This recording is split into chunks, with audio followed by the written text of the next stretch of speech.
umalis eh. Kuya, kalalabas lang ng hospital niya nung set Oo nga, alam ko. Relax ka lang. Tama na yan. Meron mo na ng lisensya? Wag mo akong pan dahil wala yung may-ari. Eh, wala pala may-ari. Kapatid ko eh. Kahit na, pero muna ako Oh, lisensya. bakit mo hiramin ng lisensya? Kuya. Soy, oy. Kukuha eh. Kuya. Relax lang. Tabi muna. Kuya, huwag mong galawin. Side stand mo. Relax ka lang. Tawagin mo si Kapitan. Huwag mong galawin po. Naman yun. Kuya, kalalabas lang ng hospital yan. Nakakagigising ko lang eh. Patikitan mo lang. Bakit di mo pan? Nasaan si Tang? Wala umalis eh. Kuya, kalalabas lang ng hospital niya nung set Oo nga, alam ko. Relax ka lang. Tama na yan. May camera naman eh. Yan nga. Kaya na yung camera oh. Relax lang sa'yo. Ano nakikita? Relax lang.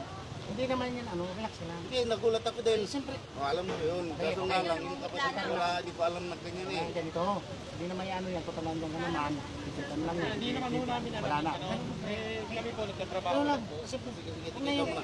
Kaya So, pagkatapos tikitan, ipapasok na yun sa Oo, tapos, sige. Pasok na. O, ayan na. Kalma na si tatay nung alam niyang hindi mahatak yung kanyang motor. Mahatak!